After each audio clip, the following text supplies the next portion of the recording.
Admiral Daewon Kim stood on the bridge of his flagship, the Remembrance. His gray uniform was clean and pressed, but his face showed the weight of 4 years of war. He was 54 years old, but he looked older. The war had aged everyone. A young officer approached him. "Admiral, we have an incoming transmission. Priority 1. It's from Emperor Threlvor himself." Daewon turned slowly. The Emperor, the man who ordered the death of billions, the man who destroyed everything Daewon loved. "Put it through," he said quietly. The screen lit up. Emperor Threlvor appeared. He was old now, his purple skin wrinkled, his 6 eyes tired. He looked nothing like the powerful ruler who had commanded armies. "Admiral Kim," the Emperor said. His voice was weak. "I come to you today to beg for peace. The Valtheris Empire surrenders. We ask only for mercy." Daewon said nothing. He stared at the screen with cold eyes. The Emperor continued. "We were wrong. I was wrong. What we did to your colonies was unforgivable. But I beg you, do not make our children pay for my mistakes." Daewon closed his eyes. In his mind, he saw the Day of Ashes 5 years ago, the day the Valtheris fleets appeared without warning above 12 human colonies. The day they fired their weapons and turned beautiful worlds into burning graves. He remembered Colony 7, his home. His wife reading a book in their garden. His daughter playing with her toys. His son laughing at dinner. All gone in seconds, turned to ash and smoke. 4.7 billion people died that day. Burned alive, vaporized. Children, parents, grandparents, all murdered without mercy, Admiral," the Emperor said. "Will you hear my offer?" Daewon opened his eyes. "Cut the transmission," he said. The screen went dark. Captain Hana Lee entered the bridge. She was 38, tall and strong. She had survived the massacre at Colony 12 where she watched her entire unit die. She carried that pain every day. "Sir, the Human Council is calling," she said. "They want to discuss the Emperor's offer." "Let them discuss," Daewon said. "The fleet continues forward," Hana nodded. She understood. Some politicians back on Earth wanted to end the war. They were tired. They wanted peace. But the military remembered. The soldiers remembered. Later that day, Daewon walked alone to the memorial chamber. It was a long room filled with names. 4.7 billion names on glowing walls. Every person who died in the attacks. He found his family's names. Kim Ji-woo, his wife. Kim Soo-bin. His daughter, only 8 years old. Kim Woo-jin. His son, 6 years old. He touched each name gently. "I haven't forgotten," he whispered. "I will never forget." Lieutenant Taemin Park found him there. The young weapons officer was only 26. He grew up on the refugee ships after the attacks. He never knew Earth as a home. He only knew war. "Admiral," Taemin said. "Some of the crew are talking. They say we should accept the peace offer. They say enough people have died." Daewon turned to him. "And what do you think, Lieutenant?" Taemin's jaw tightened. "I think mercy is for those who showed mercy. The Valtheris showed none. They killed everyone. Soldiers, civilians, children. They didn't accept surrender. They didn't take prisoners. They just killed." "You sound angry," Daewon said. "I am angry," Taemin said. "My parents are on this wall. I never got to meet them. They died when I was a baby. The Valtheris took everything from us, and now they want mercy?" Daewon looked back at the wall of names. "I understand your anger, Lieutenant. I feel it too. Every day." That night, Dr. Bora Choi called a meeting. She was 45, the chief scientist of the fleet. Before the war, she had believed in peace between species. She had worked to build understanding. But then she found something that changed everything. "Admiral Captain, you need to see this," she said, showing them data on her screen. "I've been analyzing Valtheris communications from before the attacks. This proves they planned everything. The genocide wasn't a mistake. It wasn't self-defense. It was murder. Cold, calculated murder." Hana studied the data. "They knew exactly what they were doing." "Yes," Bora said. "They targeted civilian centers first. Not military bases. Not weapons factories, schools, hospitals, homes. They wanted to kill as many humans as possible." Daewon closed the data file. He made his decision. "Send a message to the Human Council," he said. "Tell them we will hear the Emperor's offer.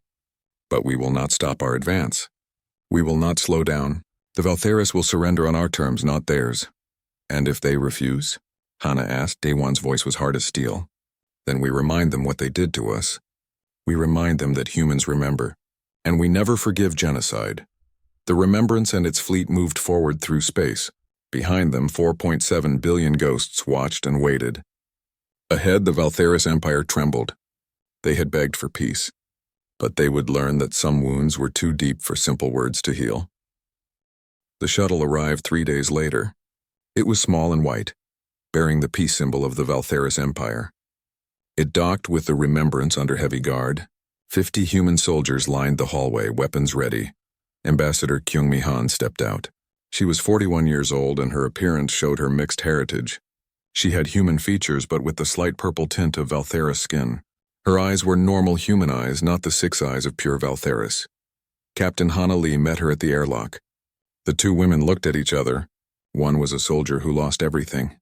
The other was a diplomat trying to save what remained. Ambassador Han, Hana said coldly. Follow me. They walked through the ship in silence. Kyung-mi noticed how the crew looked at her. They stared with hatred. Some whispered. She understood.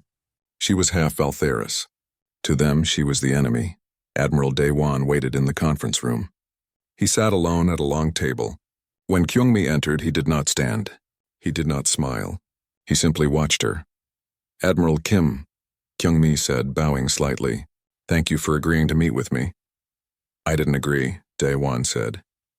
I was ordered to listen, so I will listen. Speak. Kyung-mi placed a data chip on the table. Emperor Threlvor sends his deepest apologies. He takes full responsibility for the genocide. He offers complete war reparations. We will give you technology, resources, and territory. We will help rebuild every destroyed colony. We ask only that you stop the war.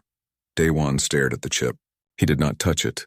My daughter loved to draw, he said quietly. She drew pictures of stars and planets. She wanted to explore the galaxy. She was 8 years old when your people killed her. What technology can bring her back?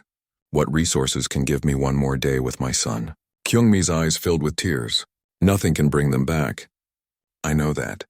But more death won't bring them back either. No, Daewon agreed. It won't. But it will ensure that the Valtheris never do this again. Not to humans. Not to anyone. Over the next few days, Captain Hana was assigned to escort the ambassador. At first, she barely spoke to her.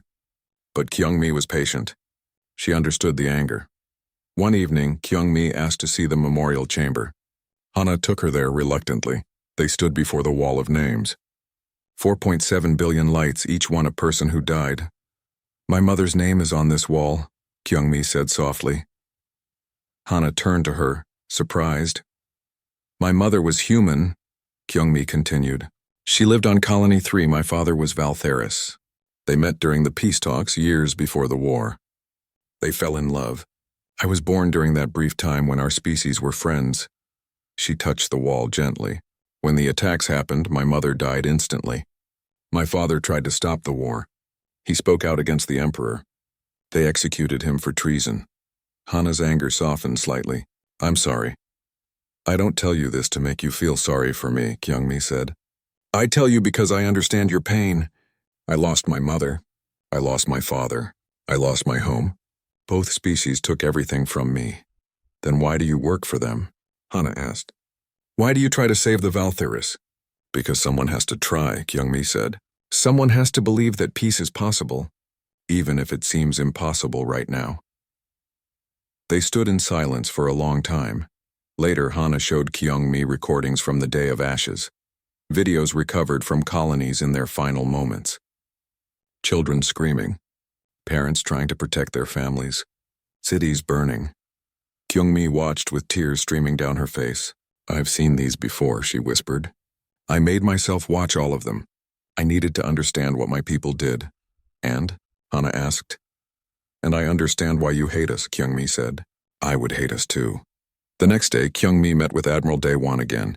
This time, Dr. Bora Choi and Lieutenant Taemin Park were also present. The Emperor offers to face trial, Kyung-mi said. He will accept any punishment. He asks only that you spare the Valtheris people. Taemin laughed bitterly. One man faces trial? One man for 4.7 billion deaths?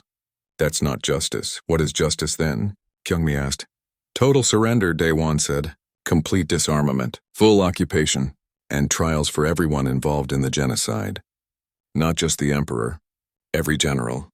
Every ship captain. Every soldier who fired on civilians. That could be thousands of people, Kyung-mi said.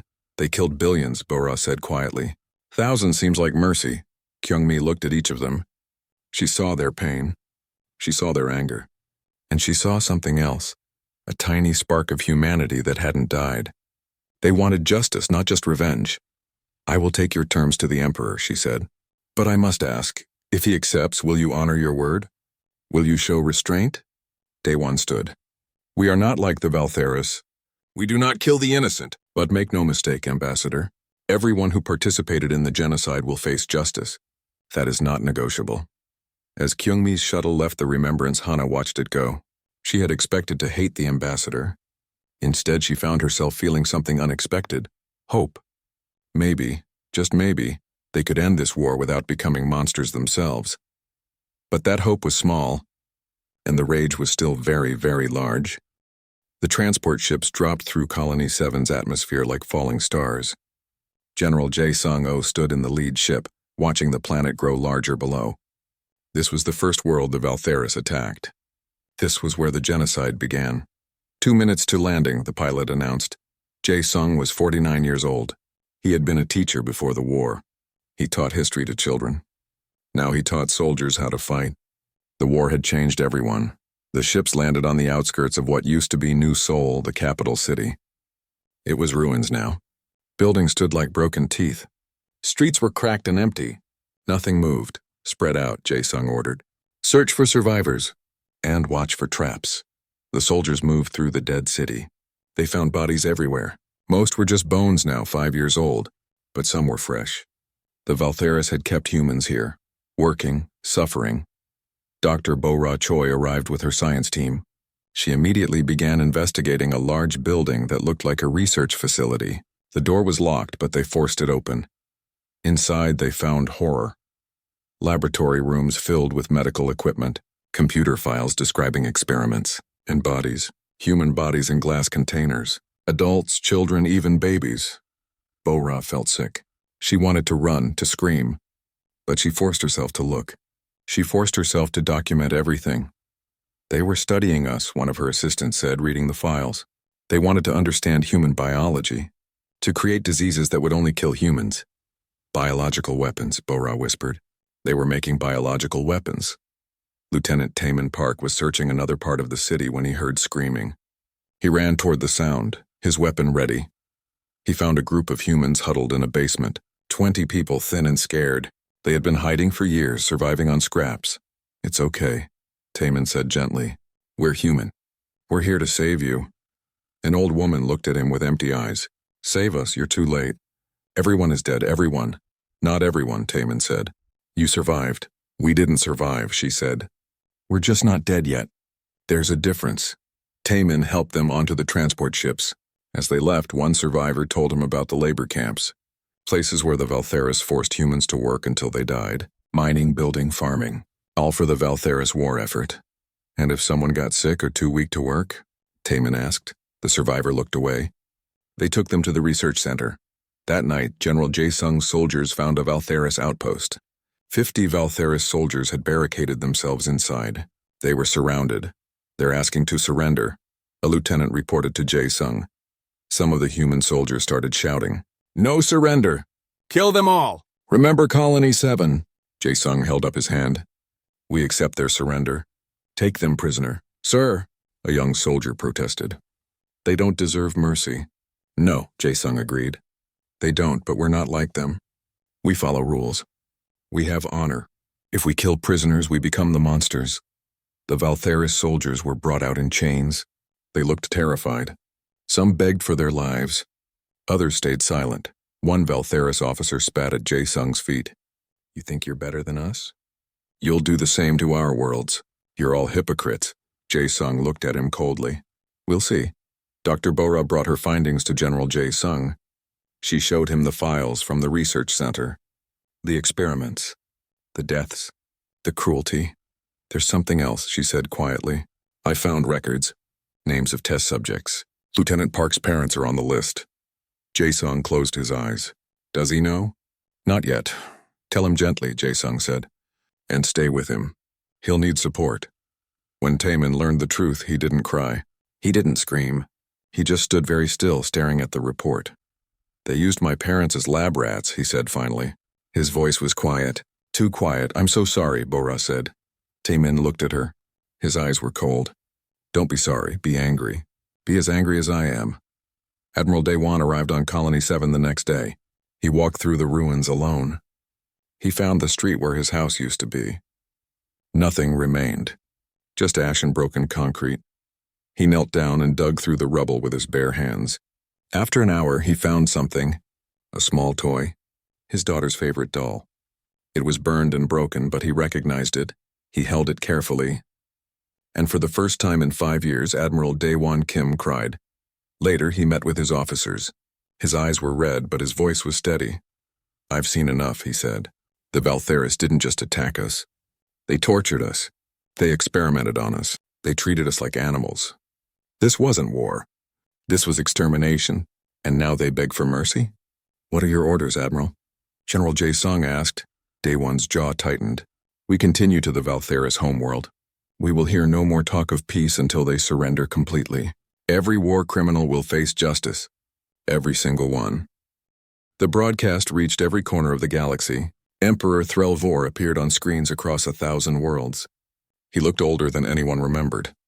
His 6 eyes were dim. His hands trembled. People of the galaxy, he began. I speak to you today as a leader who has failed.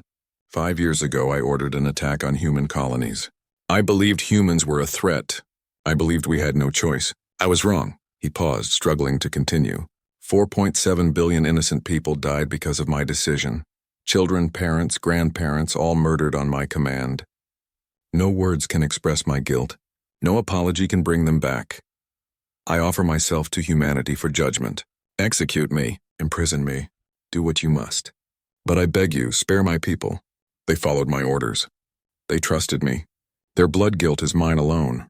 The broadcast ended. Across the galaxy, aliens watched in silence. Some felt sympathy for the old emperor. Others felt humanity had every right to refuse. On Earth, politicians began debating. Some wanted to accept the emperor's offer and end the war. Others demanded complete victory. The galaxy was watching. What would humanity choose? Ambassador Kyung-Mi Han arranged a secret meeting. She knew it was risky, but she had to try one more time. Admiral Daewon agreed to speak with the emperor via holographic transmission. No cameras. No witnesses. Just 2 leaders talking. Captain Hana Lee was the only other person in the room. She stood in the shadows watching. The hologram appeared. Emperor Threlvor stood before them, looking small and defeated. Admiral Kim, the emperor said, thank you for agreeing to speak with me. Why did you do it? Daewon asked bluntly. Why did you kill billions of innocent people? The emperor's shoulders sagged. Because I was afraid. Our intelligence reported that humans were developing weapons capable of destroying entire planets. We believed you would use them against us. That's a lie, Daewon said. We never developed such weapons. I know that now, the emperor said. The intelligence was false, manufactured by my own military advisors who wanted war. By the time I learned the truth, billions were already dead. Even if the intelligence was true, Daewon said coldly, you didn't attack our military. You didn't destroy our weapons. You murdered civilians. You targeted homes, schools, hospitals. You wanted to kill as many humans as possible. The emperor nodded slowly. Yes. I believed that destroying your population would prevent future wars. I thought I was protecting my people. I was a fool. You were a monster, Hana said from the shadows. The emperor turned toward her voice. Yes, I am. But my people are not monsters. They are farmers and teachers and artists. They have families. They have children. Please, Admiral, don't make them pay for my sins. My wife was a teacher, Daewon said quietly. She taught music. My daughter loved to sing. My son wanted to be a doctor. They were good people. And your soldiers turned them to ash. I cannot bring them back, the emperor said. I would if I could. I would trade my entire empire to undo what I did. Then surrender, Daewon said. Unconditionally. Right now, I cannot, the emperor said. If I surrender without terms, the Valtheris become slaves. Our entire civilization ends. I cannot condemn my people to extinction. You didn't worry about human extinction when you attacked us, Hana said. The Emperor had no answer. He simply looked down. I see a broken old man, Daewon said. I see regret and guilt.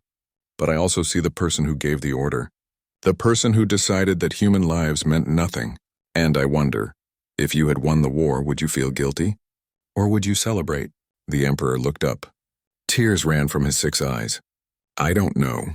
And that frightens me more than death. After the transmission ended, Hana stood beside Daewon in silence. He seemed sincere, she said finally. Probably, Daewon agreed.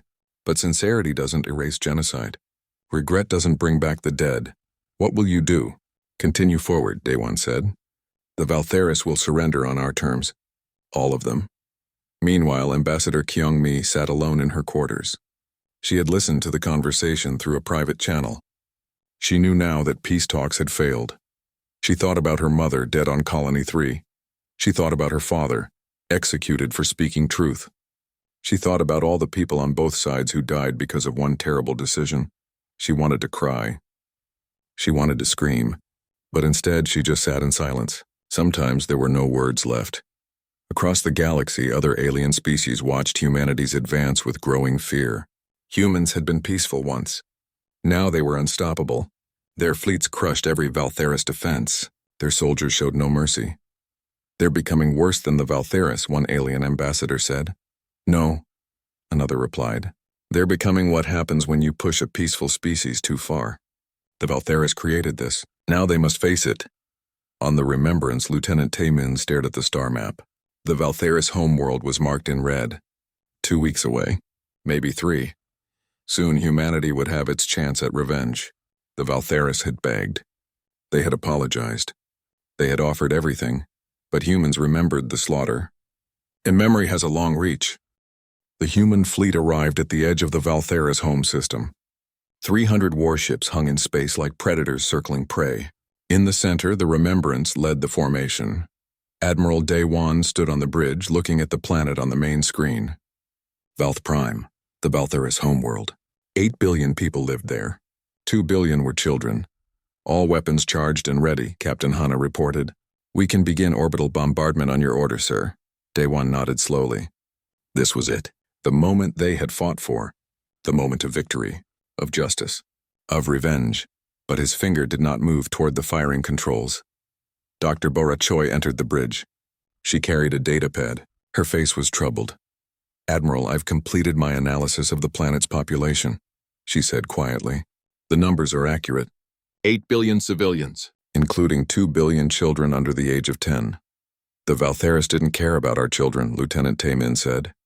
He stood at his weapons station, hands ready. Why should we care about theirs? Because we're not them, Hana said softly. Taemin turned to her. They killed my parents. They turned them into test subjects. They deserve to suffer like we suffered. The people down there didn't kill your parents, Bora said. Soldiers did. Leaders did. Most of those 8 billion people are innocent. They supported the war, Taemin shouted. They cheered when our colonies burned. Some did, Daewon said quietly. But not all. Not the children. They're innocent. A message came through from Earth. The Human Council had voted. They ordered Admiral Kim to proceed with full orbital bombardment. Destroy the military infrastructure. Destroy the government buildings. Make the Valtheris unable to ever threaten humanity again. The order was clear. Glass the planet, just like they did to us. Daewon read the message. Then he closed his eyes. He thought about his daughter, 8 years old when she died, the same age as millions of children on the planet below. Would she want him to kill them? Would she want revenge? Or would she want him to be better than the monsters who killed her? Admiral, Hana said, the council is waiting for your response. Daewon opened his eyes. He looked at his crew. Hana, scarred by Colony 12. Bora, who lost her faith in peace. Taemin, who never knew his parents. They had all suffered. They all deserved justice, but justice wasn't the same as revenge. Open a channel to the Valtheris government, he said. Sir? Hana asked, confused. Open the channel, Daewon repeated. Emperor Threlvor appeared on screen. He looked like he hadn't slept in days.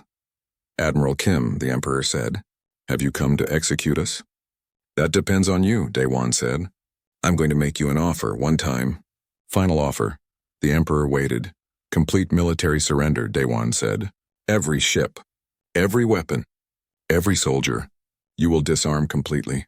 Human forces will occupy your worlds. We will establish a military government. Your people will be under our supervision for at least one generation. That's slavery, the Emperor said. No, Daewon said. Slavery is what you did to our survivors on Colony 7. This is occupation. There's a difference. Your people will live. They will work. They will raise their families. But they will do so under human authority until we are certain they will never threaten anyone again. And war crimes trials? The Emperor asked. Everyone involved in the genocide faces trial, Daewon said. You, your generals, your ship captains. Anyone who gave orders to kill civilians. Anyone who participated in the massacres or the experiments. They all face justice. That could be thousands of trials, the Emperor said. Yes, Daewon agreed. It will take years, maybe decades, but every victim deserves justice. And if I refuse? The Emperor asked. Daewon's face hardened. Then I will give the order, and your world will burn just like ours did. Every city, every town, every farm. We will do to you exactly what you did to us. The Emperor looked at his advisors off-screen. They spoke in quiet voices, arguing, debating. Finally, the Emperor turned back to the screen. I accept, he said, on one condition. You don't get to make conditions, Taemin said angrily. Daewon held up his hand. What condition? Promise that you will protect the innocent, the Emperor said. I know my people. Some will resist, some will fight, but most just want to live in peace. Promise me that you will only punish the guilty. Daewon thought for a long moment. I promise, he said.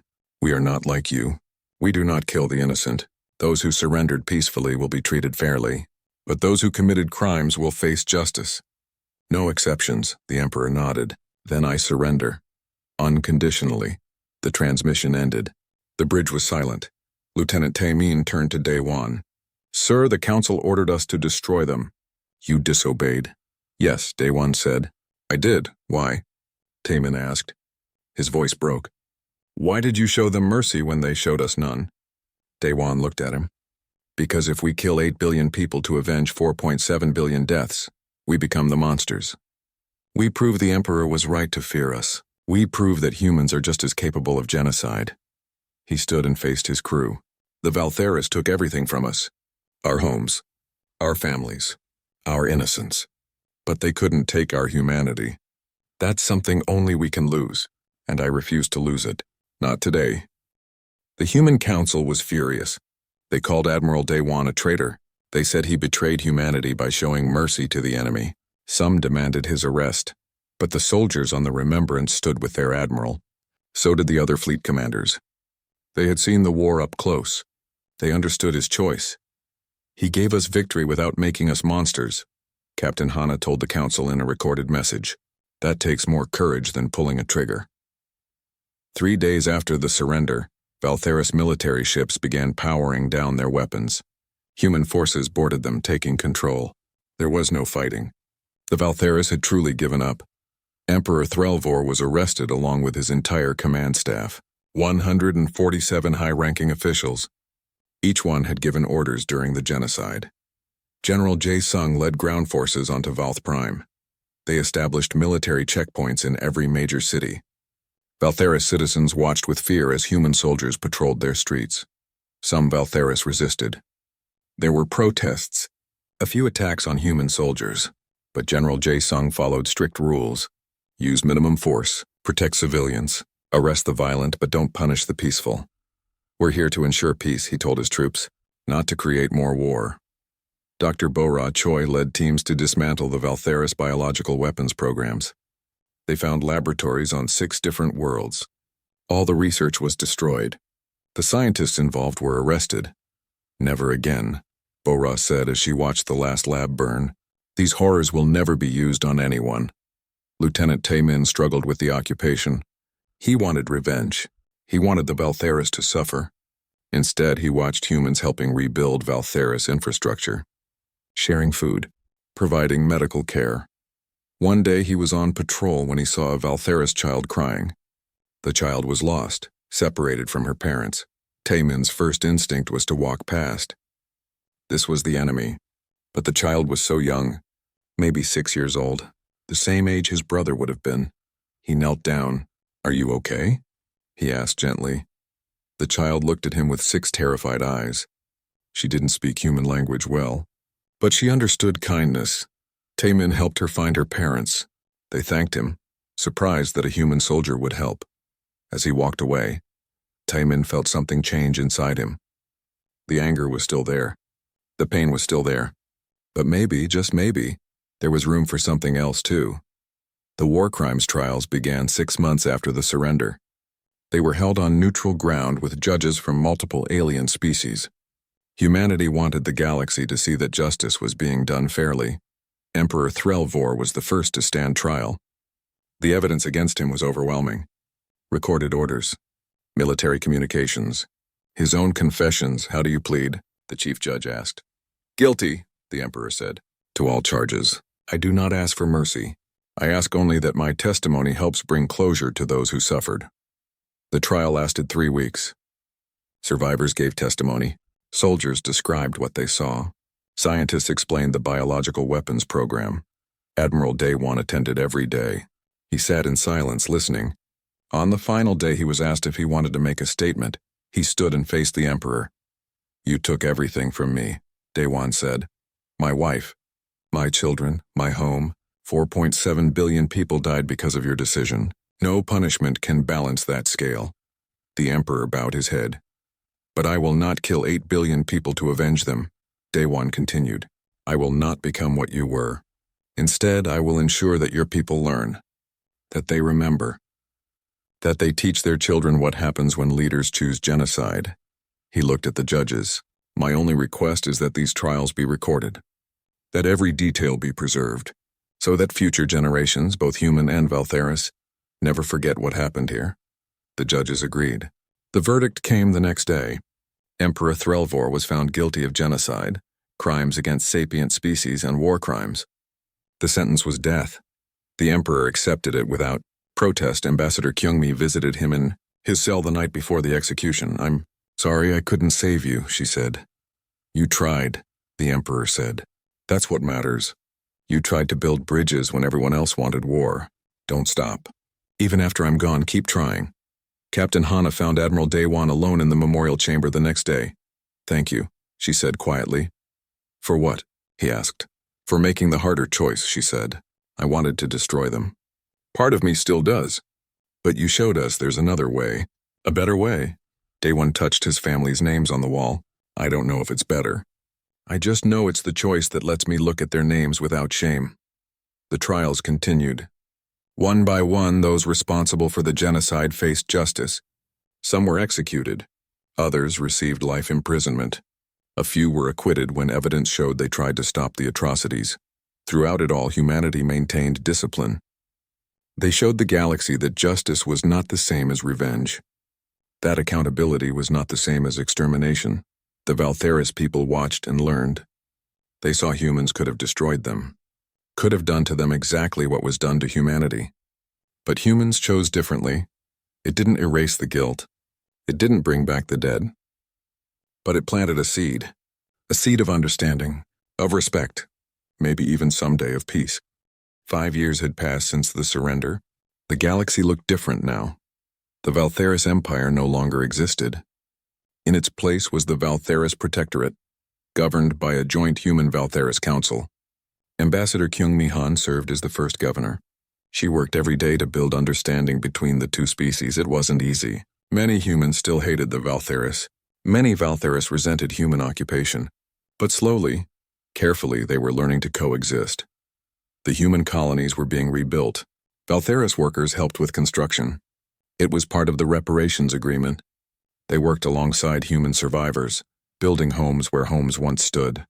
On Colony 7, the capital city of New Seoul was rising from the ruins.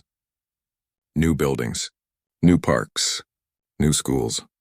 But in the center of the city stood a memorial, a massive wall with 4.7 billion names. Every Valtheris child was required to visit the memorial as part of their education. They had to learn what their empire did. They had to understand the cost of genocide. Captain Hana Lee, now Admiral Lee, oversaw the memorial visits. She watched as Valtheris children walked past the wall of names. Some cried, some looked ashamed. All of them were changed by what they saw. One day, a young Valtheris girl approached her. The girl was maybe 9 years old with 6 innocent eyes. "Admiral Lee," the girl said in careful human language, "my teacher says my grandfather was a soldier. He participated in the attacks. He died in prison." Hana knelt down to the girl's level. "I'm sorry you lost him." "I never met him," the girl said. "But I'm sorry for what he did. I'm sorry for all of this." Hana felt tears in her eyes. "You're not responsible for his actions. You're only responsible for your own choices. Learn from this. Remember it, and make sure it never happens again." The girl nodded seriously. "I will. I promise." Captain Taman Park, now leading joint human-Valtheris peacekeeping forces, found purpose in his new role. His unit responded to conflicts across the Protectorate. They stopped violence. They protected civilians. They proved that humans and Valtheris could work together. His second-in-command was a young Valtheris soldier named Keth. Keth's parents died in the war. Like Taman, he grew up as an orphan. They understood each other's pain. "My people were wrong," Keth said one day as they patrolled together. "What we did was evil. I'm ashamed." "You weren't born yet," Taman said.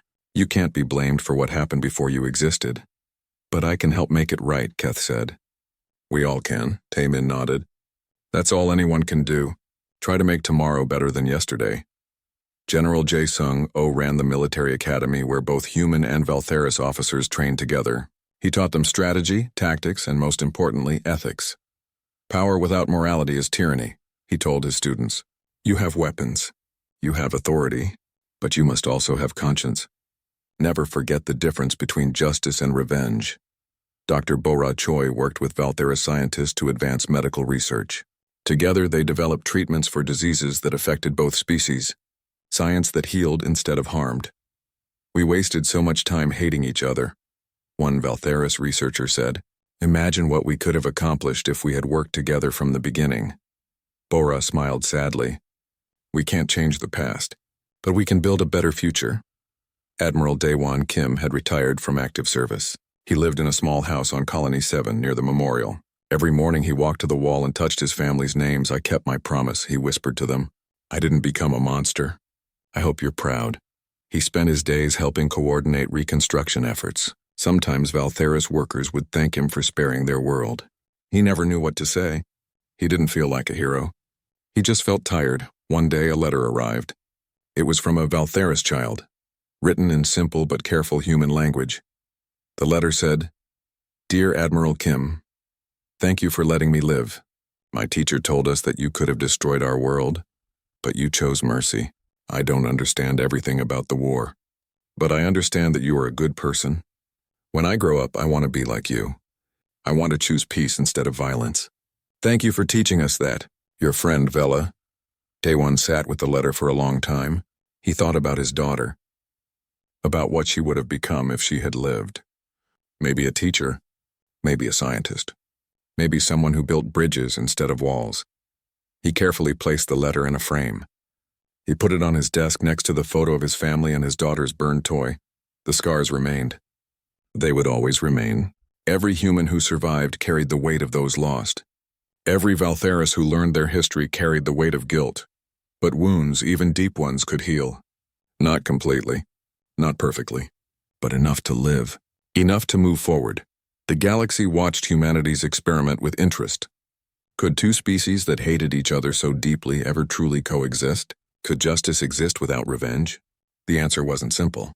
There were still problems, still tensions, still pain on both sides. But young humans and Valtheris were growing up together. They played together. They studied together. They learned each other's languages and cultures. They didn't forget the genocide. They learned about it in school. They visited the memorials. They understood what happened, but they also learned that their generation didn't have to repeat their parents' mistakes. They could choose differently. 50 years later, when Admiral Daewon Kim died peacefully in his sleep, both humans and Valtheris attended his funeral. They buried him next to the memorial near his family's names. A Valtheris speaker stood at the ceremony. It was Vela, the child who had written him the letter.